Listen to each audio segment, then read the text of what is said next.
Hello, I'm Bettina Cornwell, and this is Sponsorship Linked Marketing. And let's think about taking over from a direct competitor. So to start with, what is that situation? Almost everything has been sponsored before these days. So when you're asking yourself, is this a property of interest to sport, arts, entertainment, is it a good idea to take over that property when it becomes available if a direct competitor has held it before? So let's start with the pros for that.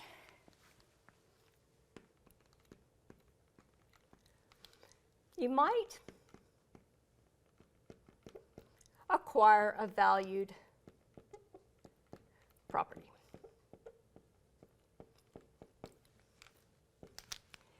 If it's of interest to you, your direct competitor probably was also interested because it matches well with what they do, but yet it might be a very valuable, unique property, might work well with your geography, where you want to be in a metropolitan area, and so it may be so valued that it's worth it. Another value is that if you take it over,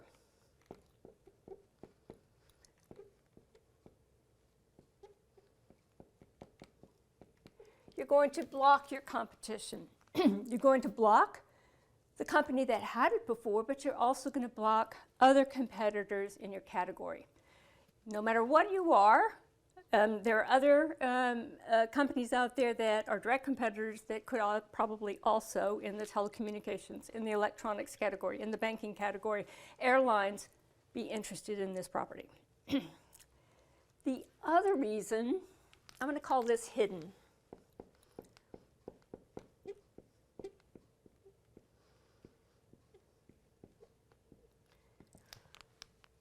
Hidden value.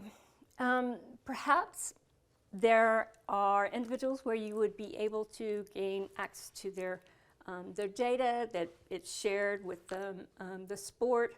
Perhaps there are mailing lists or contacts that are helpful to you. There are things that might not be as upfront and visible as others that are well worth it. So what are the cons? We'll start with the fact that there can be confusion.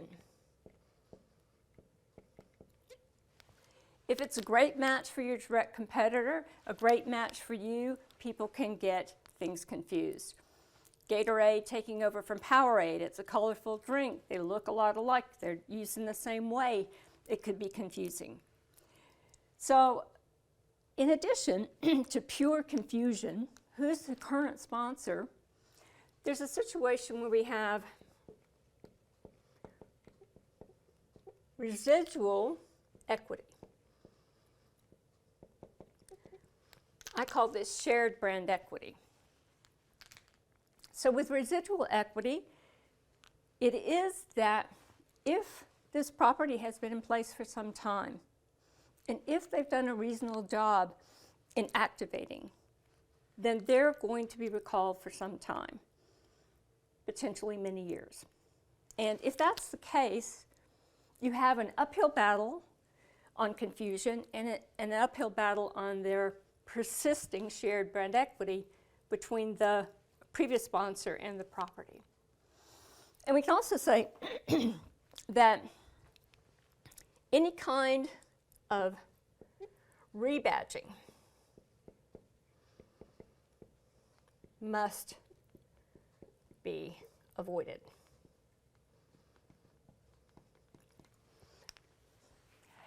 Rebadging, what do I mean by rebadging? That means that if there were activities that were previously, a half-court shootout, whatever, to give away a car, you don't want to have the same kind of activity.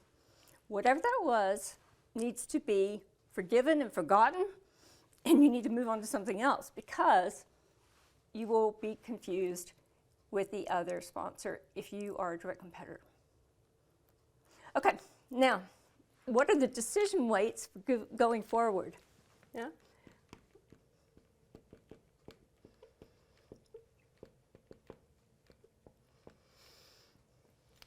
Up first would be, are there alternatives?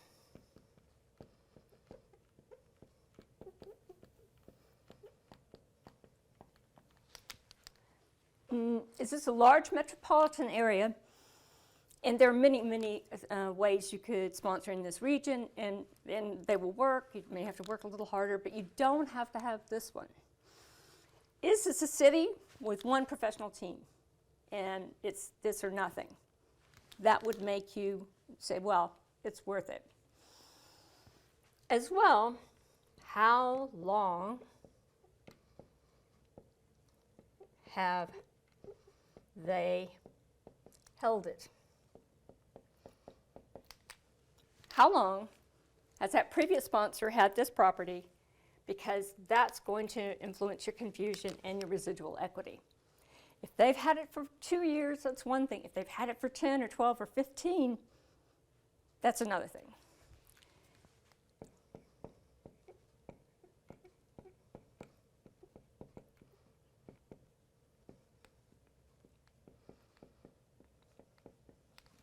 How well did they activate?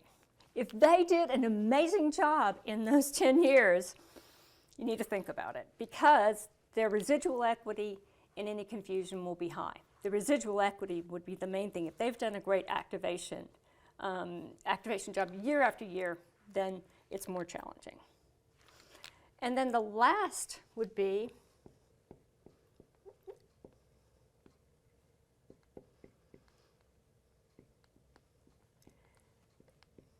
how will you do? Do you have management support to go all in for something really unique that's going to reduce the confusion, that's going to attenuate that residual equity? Are you going to be able to activate creatively and distinctively so that taking over from a direct competitor makes sense? Thank you.